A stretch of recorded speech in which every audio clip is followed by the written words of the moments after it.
Barack Obama compares the path of politics in the United States to Nazi Germany.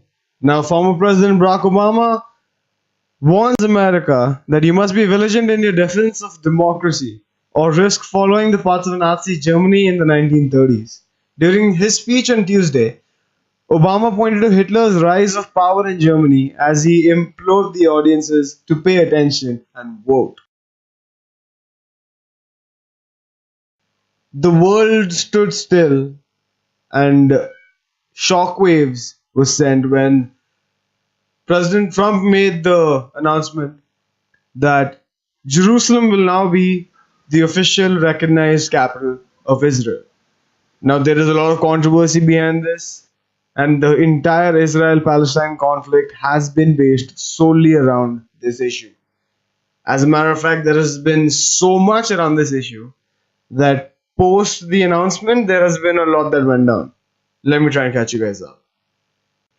Israel strikes Gaza after Hamas attacked Israel with rockets. Israel said that it targeted sites in Gaza belonging to the militant group Hamas in retaliation for the rocket strikes. Israel's military said that it hit weapon sites early on Saturday. 2 people were killed, a Gaza hospital reported, and that brings the total deaths by Israel strikes to 4. 3 rockets were fired at Israel from Gaza late on Friday, and the Israeli-Palestinian tensions have risen since the President Donald Trump recognized Jerusalem as Israel's capital. Now, Wednesday's decision reversed the decades of United States neutrality on the matter. Israel always regarded Jerusalem as its capital, but while on the Palestinian side, they claimed eastern Jerusalem to be theirs. It was occupied by Israel post the 1967 war that they won. Now, Israel's Air Force followed a number of raids on Hamas sites on Friday, with more airstrikes in early hours of Saturday, targeting manufacturing sites of weapons, warehouses, and military compounds. Now, Gaza's Shifa hospital said that 2 bodies of Palestinians were found under a rubble of Hamas military sites that were bombed by Israeli planes overnight, bringing the death toll from the past 24 hours to 160 injured, and 2 other facilities came down when Israeli troops fired on crowds in Gaza in the clashes that occurred on Friday. Now, one of the 3 rockets that were fired at Israel's military said that it shot down with one of its Iron Dome defense systems. The second was found on a wasteland. The third landed in Sidrot late on Friday. No casualties were reported. Earlier on Friday, Fatih Hamad, a senior Hamas leader, said that anyone seeking to move their embassies to Jerusalem was an enemy to the Palestinians. Now, speaking on the United Nations on Friday, United States Ambassador Nikki Haley said that the United States recognizes the obvious, that Jerusalem is the capital of Israel. She said that the United States continue to be committed to achieving a lasting peace agreement and accused that the United Nations is biased, saying that it has outrageously been one of the world's foremost centers for hostility towards Israel. Quote unquote, Israel will never be and never should be bullied into agreement by the United Nations or by any collection of countries that have proven disregard for Israel's security. Israel, like all nations, has the right to determine its capital city. Jerusalem is the home of Israel's parliament, president, prime minister, Supreme Court, and many of its ministers.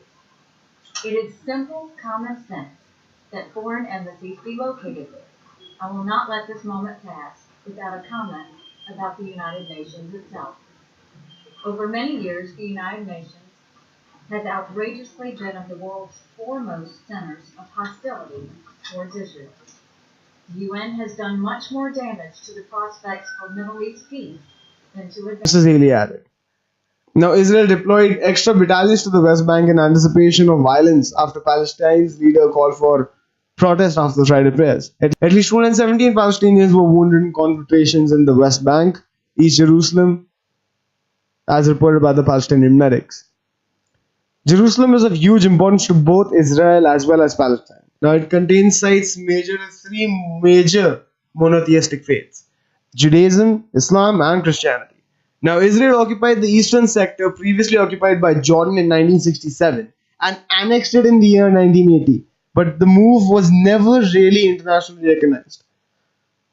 Some 330,000 Palestinians live in East Jerusalem, along with 200,000 Israeli Jews in a dozen of settlements there. Now, the settlements are considered illegal according to international law, but the Israeli government recognizes them to be legitimate neighborhoods and not settlements. According to the 1993 Israel-Palestine Peace Accords, the final status of Jerusalem is meant to be discussed later in the stages of the peace talk. The last round of the talks between Israel and Palestine broke down in 2014. While the United States is formulating fresh proposals, Palestinian officials have officially said Donald Trump's announcement has disqualified the United States from brokering any future negotiations. But why would the Trump administration all of a sudden come out and start supporting Israel? Here's an interesting take on it. Consider the scale of world superpowers that are nuclear powers as of now.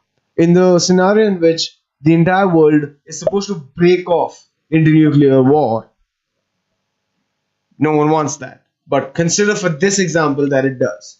The United States needs to ensure that it holds a safe amount of brute force throughout the planet by establishing allies and creating bonds that are going to be essential during said nuclear war.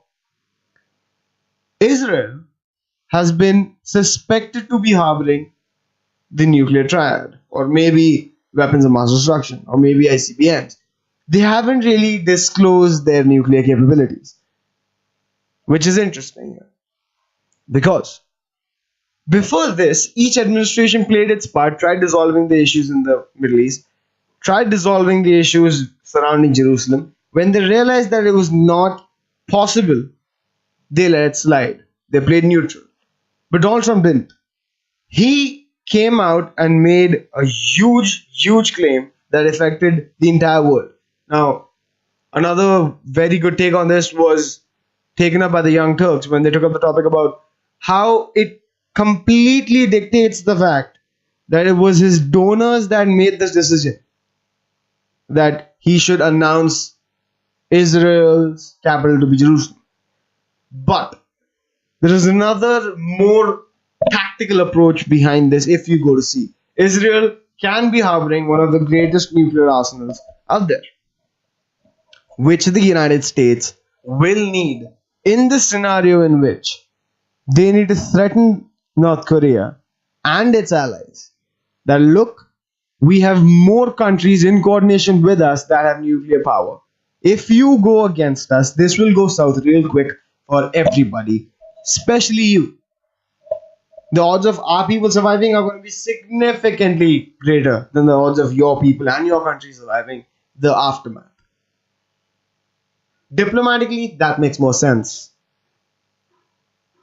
But this move, nevertheless, it's going to create nothing but more shockwaves to come. Now, I hope that everybody is safe, everybody takes very good care of themselves wherever they're located, especially if you're in Jerusalem, or if you're in Palestine, or if you're anywhere around the world.